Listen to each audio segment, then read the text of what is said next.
6'5" from Arizona State, 13, James Harden. And the imaginary crowd goes wild. It's happening. But these are all the things that is the work in progress that we'll continue to see. Durant, count it, and a foul. So Kem Birch has come in, and he's made some things happen. 7 points. Harden, the Euro for 2, intercepts. Harden accelerates to the hoop. Harden goes behind the back. Green straight away. Yes, sir. Cole Anthony needs some help. Harden steps in for the steal. Harden moves it ahead, whips it to Harris, reverse layup. We've only been here a little over 48 hours. What was it like building chemistry on the fly? I mean, when you play with really good players, it's pretty easy. For me, you just got to learn reads, learn what guys like the ball, just learn our personnel, individually. So before we get to the content, I just want to let you guys know that we're giving away a PlayStation 5 to a subscriber that turns on our notifications on this channel. Whether you're an old subscriber or a new subscriber, if you subscribe and turn on our notifications, you have entered for a chance to win 1 out of 4 digital PlayStation 5s. If you want additional entries, I highly recommend you follow us on Twitter and Instagram, because that also will give you the opportunity to have your takes featured in the content. Now that we got all that out of the way, cue the intro.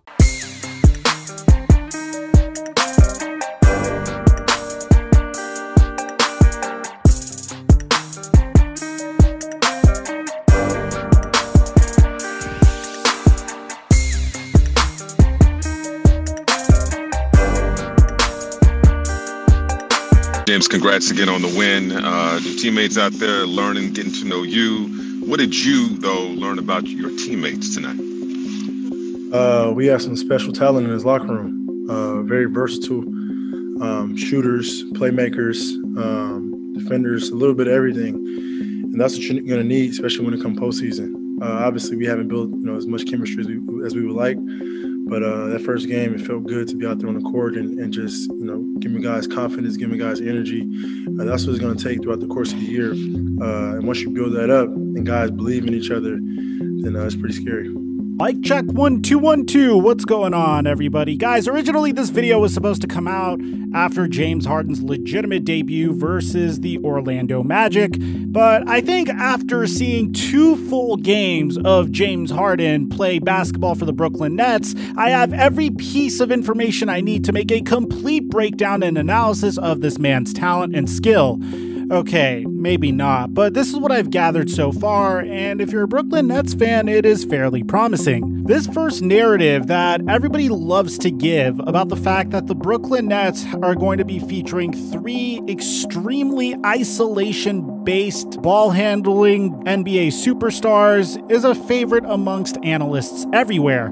But for me personally, I always saw that to be a little bit more of an advantage as opposed to a disadvantage. You see, while everybody is probably taking a look at the starting 5 of the Brooklyn Nets and how they're going to coexist when KD, KYRIE Irving, and James Harden are all going to be in the starting 5 at the same time, I'm more focused on how rotations are going to be looking like moving forward, because the Brooklyn Nets have a tremendous amount of versatility in their lineup, and they put that on full display in this very game against the Milwaukee Bucks, who were a very good test to see how good they are, well, when they're at 66% strength. And for the most part, what I saw was extremely promising. So the very first thing that we all tend to forget is the 4th highest player that the Brooklyn Nets have on their payroll, and that's the defending 3-point champion, Joe Harris. This is a player that the Brooklyn Nets recently extended by giving him a 4-year, $75 million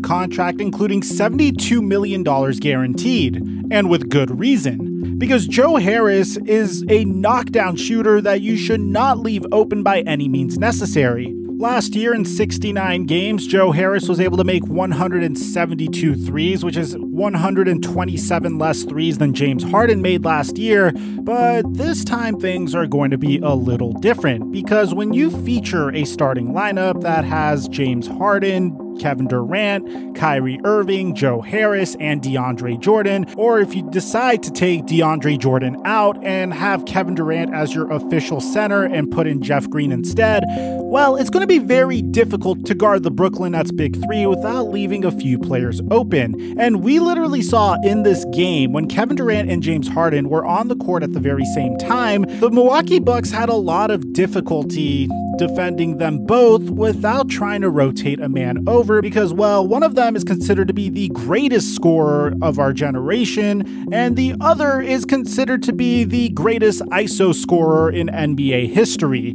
So what are you supposed to do? Just let James Harden isolate, or let Kevin Durant with his 6'11" or 7-foot body just go one-on-one against the opposition? Now, look, the Milwaukee Bucks had one thing that no other team tends to have, and that's the Greek freak Giannis Antetokounmpo, who matches up with Kevin Durant extremely well. There were some shots that Kevin Durant typically makes that he was not able to make in this game. But that's not what I'm here to discuss with you. I'm here to discuss with you what I see is going to be the future for the Brooklyn Nets and James Harden.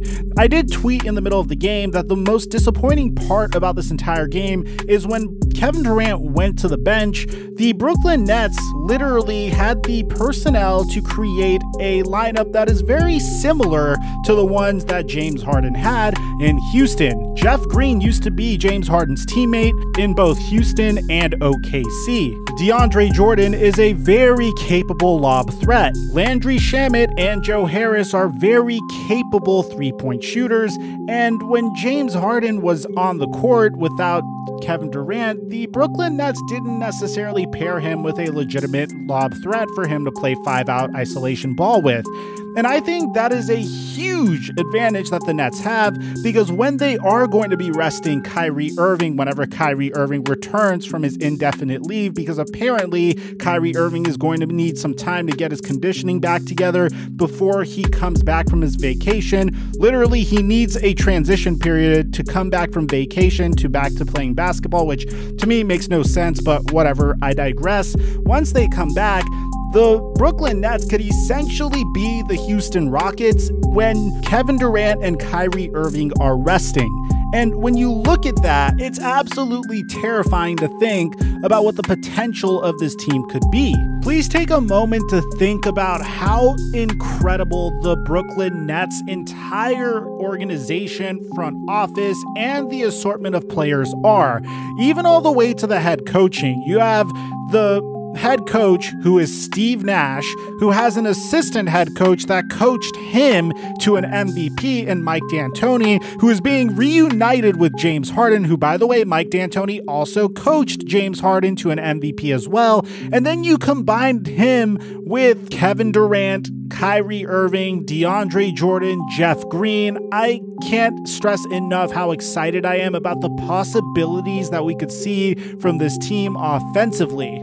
There's just so many ways that this team could beat you, and I have yet to even see a Kevin Durant, James Harden pick and roll or pick and pop. So far in James Harden's debut, he had a triple-double in a Brooklyn Nets victory, and in his second game, he had a double-double in a Brooklyn Nets victory. Those that are saying that Kevin Durant and James Harden's games aren't compatible clearly are mistaken, because in their second game, they performed fine without Kyrie Irving against the Milwaukee Bucks. For those of you guys that are wondering why I have this personal vendetta against Kyrie Irving, I'm just really excited to see these three play together, and I don't understand why Kyrie Irving has been sitting out, because I think Kyrie Irving is by far the most entertaining ball handler in the entire NBA, so I can't wait till he comes back so I can make a complete version of this video. But for now, this is all that we'll have to do, so let me know in the comment section down below, is there anything I missed in this brief analysis? How do you think the Brooklyn Nets are going to fare this season? Do you think that they're going to be the top team in the East? Do you think they'll be able to match up with the Lakers should the Lakers make it to the NBA Finals, and should the Nets make it to the NBA Finals?